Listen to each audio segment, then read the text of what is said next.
아멘. 하나님께 영광의 박수 올리겠습니다. 네. 오늘도 수요예배 나오시는 우리 성도님들 주님의 이름으로 사랑하고 축복드립니다. 우리 서로 인사하면 좋겠는데요. 이렇게 인사하겠습니다. 담의색 도상에 잘 오셨습니다. 이렇게 인사하겠습니다. 네, 담의색 도상에 잘 오셨습니다. 네, 오늘 그 거룩한 상상력을 여러분 발휘하셔서 지금 우리가 담의색 도상에 와 있다 이렇게 생각해 보시기 바랍니다. 이번에는 우리 마음에 손을 얹고 한번 고백하겠습니다. 자기 마음에 손을 얹으시고 저를 따라서 고백하겠습니다. 오늘 주님의 빛이 제 마음에 비치기를 원합니다. 아멘. 네, 오늘 주님의 빛이 여러분의 심령 가운데 비춰지기를 간절히 소원합니다. 오늘 우리가 함께 읽은 사도행전 9장은 너무나 잘 아는 말씀이죠. 사도 바울, 사울의 다메섹 회심 사건을 기록하고 있는 것으로 잘 알려진 본문입니다. 사울이 대제사장에게 공문을 받아서 예수 그리스도의 도를 따르는 자들은 누구든지 예루살렘으로 잡아오기 위해서 다메섹을 향해서 가고 있었습니다. 그 가던 중에 호련히 하늘로부터 눈을 뜰 수 없을 만큼 환한 빛이 사울을 둘러 비추기 시작했습니다. 그리고 예수님의 소리가 들려왔습니다. 사울아 사울아 내가 어찌하여 나를 박해하느냐. 나는 내가 박해하는 예수라. 일어나 시내로 들어가라. 내가 행할 것을 너에게 이를 자가 있느니라. 이렇게 예수님의 소리가 있은 후에 사울은 눈은 떴지만 아무것도 보지 못하고 어둠 가운데 있는 상태로 들어가게 되었습니다. 그래서 사람들의 손에 이끌려서 다메섹으로 들어갔다. 이렇게 오늘 그 성경에 보면 표현하고 있는데요. 사울은 앞을 못 보는 사흘이라는 기간 동안 아무것도 먹지도 않고 마시지도 않았다. 이렇게 기록하고 있습니다. 눈이 먼 상태에서 사울은 무엇을 하고 있었을까요? 오늘 본문 11절은 사울이 그 순간에 기도하는 중에 있었다. 이렇게 설명합니다. 사울은 앞이 보이지 않는 이 급작스러운 상황에서 하나님께 기도를 하고 있었습니다. 사울은 그 누구보다 하나님을 향한 신앙의 열심을 가지고 있었던 사람이기 때문입니다. 사도행전 22장 3절입니다. 나는 유대인으로서 길리기아 다소에서 났고 이 성에서 자라 가말리엘의 문화에서 우리 조상들의 율법에 엄한 교훈을 받았고 오늘 너희 모든 사람처럼 하나님께 대하여 열심히 있는 자라. 사울이 그 스데반이 순교할 때, 스데반 집사님이 순교할 때 그 이제 대표 증인이 되는데 우리가 그게 너무 머리에 인식이 돼 있어서 사울은 나쁜 사람일 거야. 회심하기 전에 정말 나쁜 사람이다 이렇게 생각하는 경향이 있는데 하나님 앞에 엄청난 그 훈련을 받은 신앙을 갖고 있는 하나님을 향한 뜨거운 열심을 갖고 있는 사람이었다는 것이죠. 그래서 이 혼란한 순간 속에서도 하나님 앞에 기도하고 있었습니다. 모세의 율법을 향한 유대인들의 열심은 지금까지도 우리에게 너무도 유명하게 잘 알려져 있습니다. 그들은 하나님이 그들에게 주신 율법의 말씀을 혹시라도 어길까봐 그러지 않기 위해서 자신들의 삶의 모든 영역을 위한 600여 개의 규례들을 따로 만들었습니다. 예를 들면 고기와 젖을 함께 삶지 말아라 하신 하나님의 율법을 지키기 위해서 고기를 담는 그릇과 이 우유를 담는 그릇을 따로 아예 구분해 놨습니다. 서로 섞이지 않기 위해서요. 또 심지어는 이 고기를 담았던 그릇을 씻는 싱크대와 이 우유를 담았던 그릇을 씻는 싱크대를 아예 분리해 놓은 가정들도 있습니다. 이 정도로 그들은 철저한 그 율법을 지키는 삶을 살아가고 있었습니다. 이거는 한 가지의 예인 거죠. 유대인들이 이렇게 율법에 대한 준수가 강력해지게 된 것은 유대인들이 처했던 상황에 따른 영향이 있습니다. 우리가 알고 있는 구약과 신약 사이에는 400년의 시간적 공백이 있는데 이때를 신구약 중간기라고 부릅니다. 이 신구약 중간기 사이에 유대인들은 여러 제국의 통치를 돌아가면서 받았습니다. 그러면서 자신들의 종교의식에 제약을 받게 되는데 특히 안티오쿠스 4세 황제 때 유대교에 있는 모든 전통적 종교의식을 금지하라 하는 법령이 선포됩니다. 그래서 이 예루살렘에 있던 성전은 이방 제사를 위해서 그 우상들에게 넘어가고 더 이상 유대인들은 그들의 전통에 따라서 하나님을 예배할 수 없도록 됐다는 것이죠. 이렇게 유대인의 생명과 또 같았던 성전의 제사가 드려질 수 없는 상황이 되자 유대인들은 하나님의 제사장 나라라는 그들의 민족 정체성을 유지시키고 또 그것을 강화시키기 위해서 그들의 모든 일상을 성전에서 드리는 예배와 빗대어서 설명하기 시작합니다. 특히 바리새인들이 그렇게 많이 설명을 했는데요. 예를 들면 바리새인들의 음식법을 어떻게 해석했냐면 각 가정이 하나님의 성전이다 이렇게 해석합니다. 성전에서 예배를 드릴 수 없으니까요. 그리고 식탁은 하나님 앞에 드리는 제단이다. 그리고 식탁에서 먹는 음식은 하나님께 드려지는 제물이고 음식을 먹는 사람들은 제사장이다. 이와 같다 이렇게 이야기합니다. 이에 따라서 제사장들이 성소에 들어가기 전에 물두멍에서 손을 씻는 행위를 가지고 자신들의 식사에 적용해서 손을 씻지 않고 밥을 먹는 것은 부정하다. 이렇게 이야기했습니다. 그래서 복음서에도 보면 식사 전에 손을 씻지 않고 밥을 먹었다는 이유로 예수님과 제자들과 이 바리새인들 간에 논쟁이 일어나는 장면도 나오게 됩니다. 이렇게 유대인들은 하나님의 거룩한 제사장 나라다 하는 자신들의 이 민족 정체성을 유지하기 위해서 더욱더 엄격한 율법 준수를 요구했습니다. 그리고 이러한 방식의 열심, 하나님을 향한 이러한 방식의 열심으로써 우리가 하나님의 백성이 되고 구원을 받을 수 있다라고 생각하기에 이르렀습니다. 이렇게 발전된 민족 정체성의 강화 그리고 율법 준수에 대한 강조는 그 반대로 율법을 지키지 않는 사람들을 배척하고 또 하나된 거룩한 민족을 혼란하고 정결하지 못하게 만든다는 이유로 거짓 선지자라는 이 세력으로 단죄해서 그들을 재판하고 그들을 때리고 또 심지어는 죽이는 데까지 열심을 내었습니다.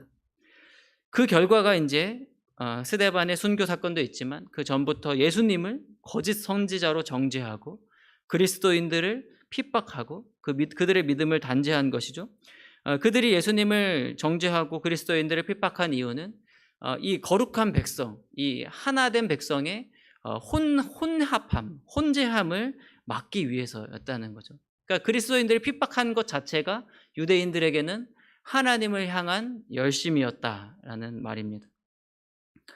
그리고 그 중에서도 사울은 누구에게도 지지 않을 만큼 하나님 앞에 더욱더 열심인 사람이었습니다. 갈라디아서 1장입니다. 내가 내 동족 중 여러 영갑자보다 유대교를 지나치게 믿어 내 조상의 전통에 대하여 더욱 열심히 있었으나 사울은 할 수만 있다면 자신의 힘이 닿는 대로 모든 방법을 동원해서 하나님을 향한 자신의 열심을 증명하고자 했습니다. 그래서 그 누구보다 앞장서서 자신이 살던 지역을 떠나가지고 다메섹에 있는 저 먼 지역까지 예수를 주로 고백하는 사람들을 잡아오기 위해서 이 거짓 선지자의 무리들을 잡아오기 위해서 온 무리들을 이끌고 다메섹 도상으로 가던 길이었습니다. 그런데 하나님께서는 그런 사울의 열심을 멈추게 하셨습니다. 그것이 바로 오늘 이 다메섹 도상의 사건입니다. 예수 믿는 자들을 누구보다 박해하던 사울에게 예수님께서 직접 찾아오셨습니다. 그리고 예수님의 빛에 의해서 사울은 눈이 멀게 됩니다. 많은 사람들을 이끌고 누구보다 앞장서 다니던 사울이 할 수 있으면 눈을 더 크게 뜨고 눈을 더 넓게 펴서 구석구석 이 사람들을 쫓아내려고 쫓아다니던 사울이 이제는 모든 것이 다 가려진 채로 혼자서는 어디도 갈 수 없이 이 무력한 채로 사람들의 손에 끌려서 다메섹으로 향하게 되었습니다. 이 사울에게는 엄청난 그 충격적인 사건이 된 거죠. 완전 자신의 성향을 반대되는 환경 가운데 내던져진 것입니다. 사울이 앞을 보지 못하고 이 어두워진 상태에서 무슨 생각을 했을까요? 저는 지난번에도 한번 말씀드렸는데 성경을 읽으면 궁금증이 너무 많습니다. 그래서 이런 거 보면은 와, 도대체 사울이 무슨 생각을 했을까? 이게 궁금해서 여러 군데를 막 찾아봤습니다. 이 다메섹 도상의 사건이 뒤에 22장에도 나오고 26장에도 나오고 이렇게 사울이 다시 설명하는 장면들이 나오는데 거기도 조금씩 이 차이가 있긴 한데 사울이 그 사이에 무슨 생각을 했다 뭐 이런 얘기는 안 나오더라고요. 그래서 방법이 없으니까 제가 이제 말씀을 준비하면서 한번 눈을 계속 감고 있어 봤습니다. 내가 눈이 이렇게 주님의 빛에 의해서 내가 눈이 멀었다 이렇게 생각하고 눈을 감고서 계속 한번 내가 사울이면 무슨 생각을 했을까. 지금까지 이제 사울의 살아온 배경을 같이 우리가 나누었잖아요. 제가 이제 그런 것들을 생각하면서 무슨 생각을 했을까 이렇게 계속 이제 생각을 해봤습니다. 아마 이러지 않았을까 싶습니다. 사울은 눈이 멀어서 아무것도 할 수 없는 사흘의 시간 동안 자신이 지금까지 최선을 다해서 달려왔던 길들이 와르르 무너지는 것을 경험합니다. 자신이 지금까지 가지고 있던 생각, 그리고 자신이 그 누구보다 잘 알고 있다고 자부하던 이 유대의 전통 안에서 이 저주받은 자라고 이야기했던 예수가, 그리고 자신이 그렇게도 핍박했던 이 예수의 무리들이 이 예수가 이 구약 성경에 말하고 있는, 그리고 자신도 그렇게 기다리고 기다리던 그리스도였다. 이 사실이 이제 머릿속에 생각해 보게 되는 것이죠. 어디서부터 잘못된 걸까? 내 생각이. 내가 제대로 알고 있는 건 도대체 무엇인가? 또 내가 모르는 건 무엇인가? 이런 고민들, 자기 자신의 삶에 대한, 지금까지 자기가 추구해 왔던 것들에 대한 고민들이 계속해서 들지 않았을까 생각해 보았습니다. 그동안 자신의 이 고정관념에 갇혀서 이것은 하나님의 뜻이 아니다 라고 생각했던 것들이 하나씩 하나씩 무너져 가는 것들을 경험하게 됩니다. 그리고 자신이 들었던 예수에 대한 이야기들, 예수가 어떻게 했다더라, 어떤 말씀을 했다더라, 이런 것들이 이제 하나씩 하나씩 생각나고, 자신이 핍박하고 괴롭혔던 이 수많은 사람들이 그때는 보이지 않았는데 돌아서 생각해 보니까 고난 앞에서 보여줬던 그들의 담대한 모습들, 죽음을 불사하며 예수를 그리스도라고 고백하기를 멈추지 않는 그 사람들이 이제는 보이기 시작하는 거죠.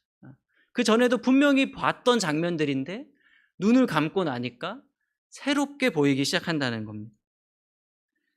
자신이 대표 증인이 돼서 돌로 쳐서 순교하게 했던 스데반 집사의 빛나던 그 얼굴, 그리고 그의 선포, 그의 말, 이런 것들이 이 사울의 머릿속에 스쳐 지나가지 않았을까 생각해 봅니다. 그렇게 시간이 지나간 후에 사울은 아나니아라는 제자를 통해서 눈을 뜨게 되죠.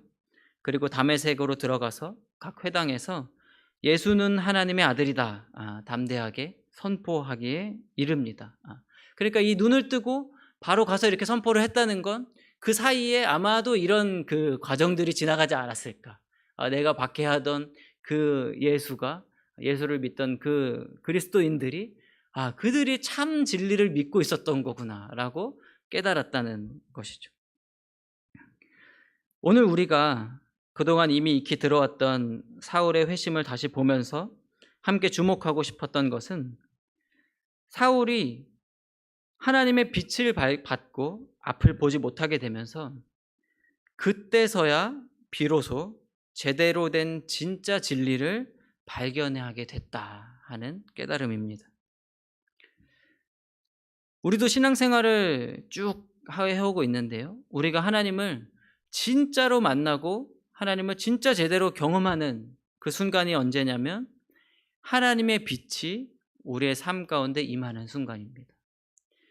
하나님의 빛이 우리의 삶 가운데 임해서 그동안 내가 가지고 있었던 가치관과 내가 추구하고 있던 우선순위들이 하나님 안에서 다시 새롭게 정리되면서 그때 우리가 살아계신 하나님을 경험하는 거죠. 이 사울과 바리새인들이 그랬듯이 나만의 생각과 나의 가치관으로도 충분히 내가 하나님을 열심히 섬기고 있다 하는 생각으로 교회를 다닐 수 있고 신앙생활을 할 수 있다 하는 말입니다. 요한복음 1장 9절에 보면 이렇게 말씀합니다. 참 빛, 곧 세상에 와서 각 사람에게 비추는 빛이 있었다. 우리에게도 빛이 비쳤다는 것이죠. 하나님의 그 빛이 이미 각 사람에게 비추어졌다.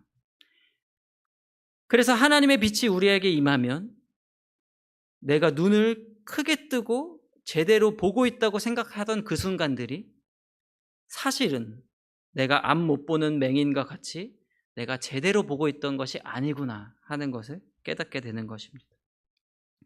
하나님의 빛이 우리에게 임하면 우리는 더 명철해지고 더 똑똑해지는 것이 아니라 우리가 하나님 앞에서 무지하다는 것을 깨닫게 되는데, 이것이 바로 성경이 말하고 있는 지혜입니다.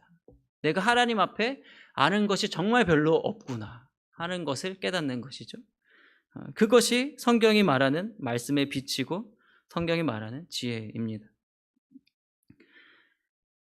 아까 바리새인들이 일상에서의 이 거룩을 꿈꾸며 율법을 지키기를 강조했다, 더 강화시켰다 이렇게 이야기를 했었는데요.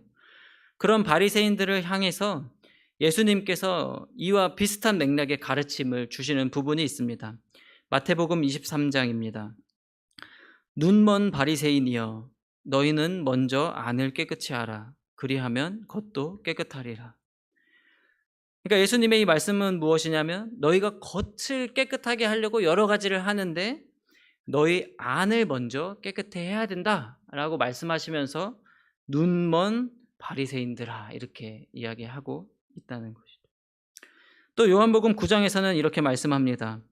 예수께서 이르시되 내가 심판하러 이 세상에 왔으니 보지 못하는 자들은 보게 하고 보는 자들은 맹인이 되게 하려 함이라 하시니, 바리새인 중에 예수와 함께 있던 자들이 이 말씀을 듣고 이르되 우리도 맹인인가? 예수께서 이르시되 너희가 맹인이 되었더라면 죄가 없으려니와 본다고 하니 너희 죄가 그대로 있느니라.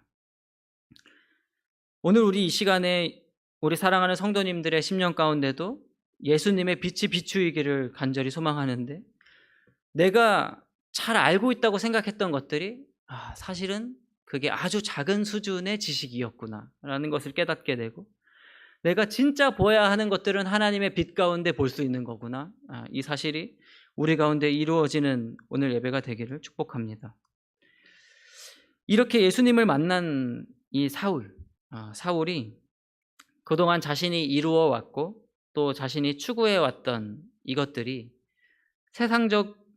세상적인 기준으로 보기에는 마치 훌륭하고 또 남들보다 앞서가고 남들보다 더 열심히 있고 더 지혜로운 것처럼 보일 수 있겠지만, 하나님의 뜻을 따라 살아가는 데 있어서는 자신이 매우 어리석은 삶을 살아왔다는 것을 깨닫게 됩니다. 그리고 진짜 진정한 신앙의 가치와 진리를 발견하게 되는데, 사도 바울이 발견한 그것은 십자가의 지혜와 십자가의 능력입니다. 고린도전서 1장입니다. 십자가의 도가 멸망하는 자들에게는 미련한 것이요 구원을 받는 우리에게는 하나님의 능력이라. 고린도서 2장입니다. 형제들아, 내가 너희에게 나아가 하나님의 증거를 전할 때에 말과 지혜의 아름다운 것으로 하지 아니하였나니 내가 너희 중에서 예수 그리스도와 그가 십자가에 못 박히신 것 외에는 아무것도 알지 아니하기로 작정하였음이라. 더 나아가서 바울은 빌립보서 3장에서 이렇게 이야기합니다. 그러나 무엇이든지 내가 유익하던 것들을 내가 그리스도를 위하여 다 해로 여길 뿐더러 또한 모든 것을 해로 여기는 것은 내 주 그리스도 예수를 아는 지식이 가장 고상하기 때문이다. 내가 그를 위하여 모든 것을 잃어버리고 배설물과 같이 여기는 것은 그리스도를 얻고 그 안에서 발견되려 함이다. 사랑하는 상일교회 성도 여러분, 우리의 능력을 다해서, 우리가 갖고 있는 능력과 힘과 모든 것을 다해서 할 수 있는 만큼 내가 다 이루고 할 수 있는 만큼 내 삶을 더 많은 것들로 채워가는 것, 최대한 많은 것들을 끌어모으면서 사는 것이 세상의 방법과 세상의 방식으로 보면 지혜로워 보일지 모르겠지만, 우리가 믿는 진짜 참된 진리, 그리스도를 아는 지식을 위해서는 우리는 어리석어 보이는 삶을 선택하며 살아야 합니다. 바로 이러한 삶이 복된 삶입니다. 예수님은 항상 어리석은 삶, 세상의 관점에서 봤을 때 어리석어 보이는 삶을 선택하며 사셨습니다. 예수님은 창조주 하나님과 동등된 분이셨지만 피조물과 같이 되셨습니다. 인간의 모습으로 오셔서 혼자서는 아무것도 할 수 없는 아기의 모습으로 이 땅에 오셨습니다. 전능하신 하나님께서 무능한 아기의 모습으로 내려오기를 선택하셨다 하는 것이죠. 그분은 사람을 지으신 분이지만 자신이 지은 사람의 손에 의해서 십자가에 못 박히신 분입니다. 그것을 스스로 선택하신 분이시죠. 예수님은 말씀을 가르치는 선생이셨음에도 불구하고 사람들의 손가락질을 개의치 않으시고 세리와 죄인들과 함께 식사하기를 마다하지 않았습니다. 그런 예수님의 선택들을 따라서 바울도 자신이 평생을 추구해 오던 율법의 열심과 또 바리새인으로서 가말리엘 문화생으로서의 명예를 다 내던지고 유대인들의 손가락질을 받으며 이방인들과 식사하기를 개의치 않아 했습니다. 바울은 나면서부터 로마의 시민권을 가지고 있었지만 회당에 계속 출입하고 사람들에게 복음을 전하기 위해서 자신의 권리를 사용하지 않고 그들이 자신에게 가하는 채찍과 태장을 피하지 않았습니다. 또 예루살렘으로 돌아가면 자신이 결박을 당하고 고난을 받을 것이다 하는 예언을 수차례 들으면서도 하나님의 뜻을 따라 로마로 잡혀가기를 주저하지 않고 선택하였습니다. 성경은 바로 이러한 삶이 예수를 따르는 삶이고 복된 삶이라고 말씀하고 있습니다. 왜냐하면 이렇게 예수님을 따라가는 삶 속에서 우리는 그리스도의 편지가 되어 생명을 살리는 그곳 가운데 보내지기 때문입니다. 이것이 하나님의 형상대로 지음받고 하나님의 자녀로 부르심을 받은 우리 믿는 자들의 삶 가운데 하나님 앞에 사는 가장 영광된 삶이라고 성경은 날마다 선포하고 있는 것이죠. 그러므로 사랑하는 상일교회 성도 여러분, 우리가 우리의 삶 가운데 너무 많은 것들을 채우며 살기 위해서 너무 많은 에너지를 소비하지 않기를 바랍니다. 우리에게 날마다 말씀의 빛을 비추시는 주님을 따라서 주의 말씀은 내 발의 등이요 내 길의 빛이라 이렇게 말씀하셨는데 주님의 그 말씀을 따라서 하나님께 영광을 올려드릴 수 있는 삶을 살아가기를 선택하시기 바랍니다. 내가 사실은 내가 진짜 필요한 게 뭔지 모르고 있는 존재라는 걸 깨닫는 은혜가 우리 성도님들 가운데 있기를 바라고, 우리가 하나님의 나라와 하나님의 의를 위해서 살아갈 때, 내가 그것들을 선택하기 시작할 때 나를 창조하신 주님께서, 나를 가장 잘 아시는 주님께서 내가 진짜 필요한 것, 그것들을 하나님께서 나에게 채워주신다는 그 약속을 믿고 기쁜 마음을 가지고 담대하게 십자가의 삶을 살아가실 수 있기를 축복드립니다. 율법의 형식은 있지만 진리를 깨닫지 못했던 바리새인들은 너희는 맹인과 같다 이런 선포를 들었습니다. 우리의 삶 가운데 십자가의 은혜가 가득한 삶, 또 그 복된 삶 가운데 내 주 예수 그리스도를 알아가는 그 지식이 우리의 삶에 넘쳐 흘러서 우리가 하나님 앞에 눈먼 바리새인이 아니라 이 주님의 빛을 발견한 사울과 같이 이 십자가의 은혜를 가득 누릴 수 있는 우리 성도님들 되시기를 간절히 축복드립니다.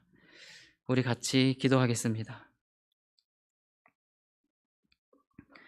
우리 함께 오늘 하나님께서 우리에게 전해주신 이 음성을 기억하시면서 같이 기도하실 때, 주님, 오늘 지금 이 자리가 나에게도 다메섹 도상이 되기를 원합니다. 하나님으로 인해서 내가 진리를 깨닫기를 원하고 나의 삶의 진정한 의미와 내 삶이 나아가야 할 진정한 가치를 발견하게 되는 이 시간 되게 하여 주옵소서. 하나님을 향한 나의 열심이 혹 잘못된 방향으로 가고 있었다면 하나님, 나의 열심이 바른 방향과 바른 곳을 향해 나아갈 수 있도록 하나님 저를 인도하여 주옵소서. 하나님 제 마음에도 주님의 빛을 비추어 주시고 하나님의 주님의 빛이 내 마음에 비춰질 때에 하나님 나의 마음이 활짝 열리게 하여 주셔서 혹 주님 내가 나의 삶의 경험으로 내가 나의 고정관념으로 인해서 하나님을 제한하고 있었다면 하나님 이 시간 내가 하나님 앞에 엎드릴 수 있는 겸손함을 허락하여 주옵소서. 예수님의 십자가 속에 있는 하나님의 지혜와 하나님의 능력을 깨닫기를 원하고 우리의 삶이 주님의 그 십자가의 길을 따라가며 하나님께 영광 돌리며 살아갈 수 있는 귀하고 복된 삶이 되게 하여 달라고 오늘 우리 들은 말씀을 생각하면서 주님 앞에 간절한 마음으로 기도하며 나아가도록 하겠습니다.